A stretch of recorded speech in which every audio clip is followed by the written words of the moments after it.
For me, I just feel a lot more comfortable just playing all around, both ends. For me, it's knowing more of who I'm going against, just knowing the scouting report a little bit more, knowing how teams are going to defend me.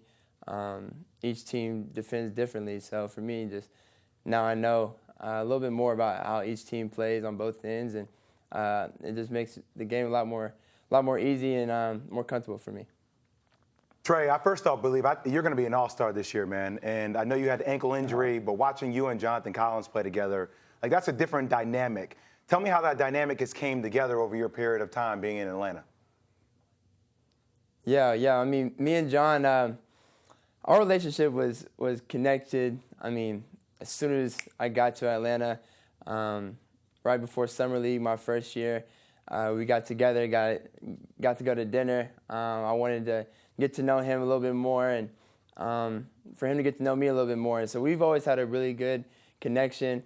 We're like brothers now, so it's good. And I think the way we are off the court helps us, have that type of connection on the court. So it helps a lot by how tight-knit we are off the court. So he's like a brother of mine.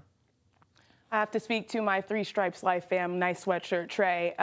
Now, I'm really interested because you had a slow start to your rookie year, and then you exploded, and then there was the Rookie of the Year race. And this year, as Jay said, you look like an all-star. What did you work on over the summer that got your game to where it is today?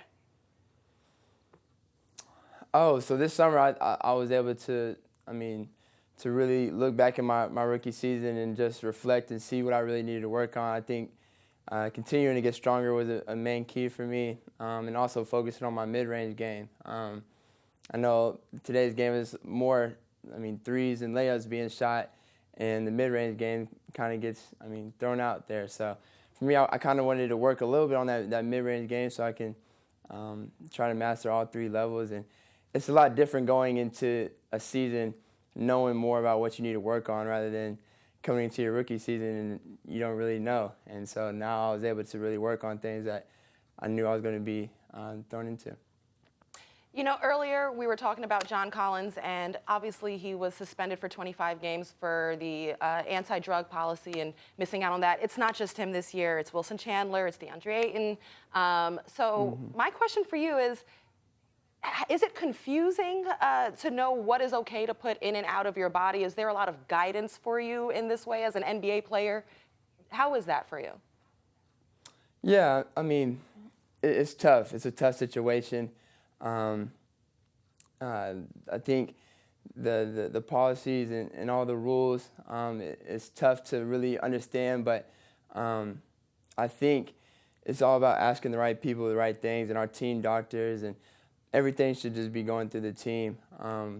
Whether you go to a different doctor, if they give you some medicine or whatever it is, always go back to your team, and because they know the NBA rules, whether there's certain medicine that you can take that doctors give you that's legal in the States, but maybe not legal in the NBA game. So always just go back to the team doctors, and this is an unfortunate situation, and it's kind of what happened.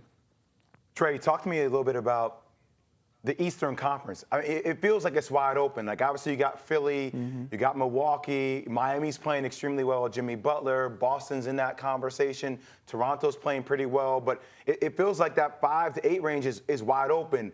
Are the Hawks going to make the playoffs? Are you going to take them to where they haven't been in a long time? That's the goal. That's the plan. You know me, Jay Will. I'm a big competitor.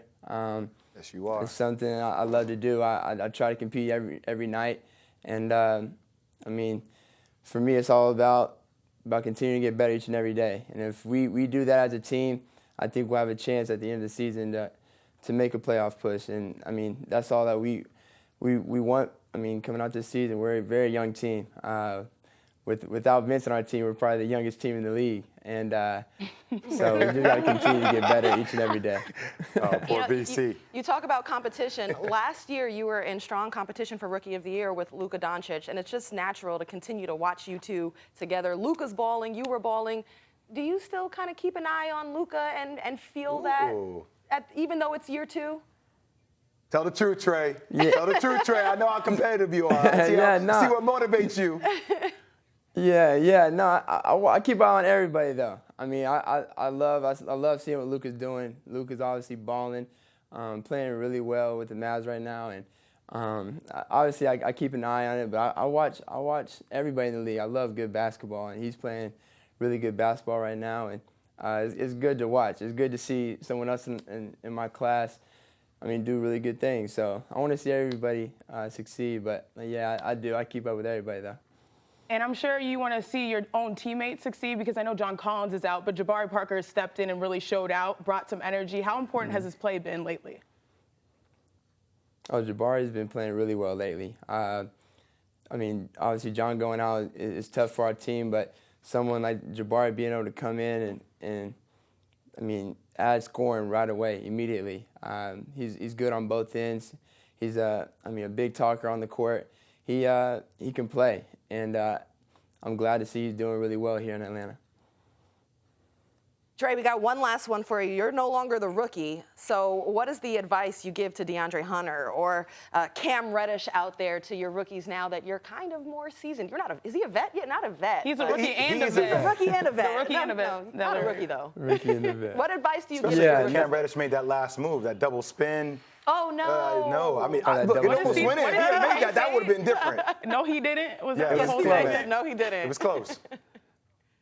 Yeah, no, I mean, I try to give them as much advice as I can. Obviously, it's my second year, but I mean, I have a little bit more experience than they do in the league. So just tell them to enjoy it. I mean, it's a long season. I mean, Cam has had a slower start than DeAndre. So for me, just continuing to give Cam a lot of confidence and just telling him to keep going.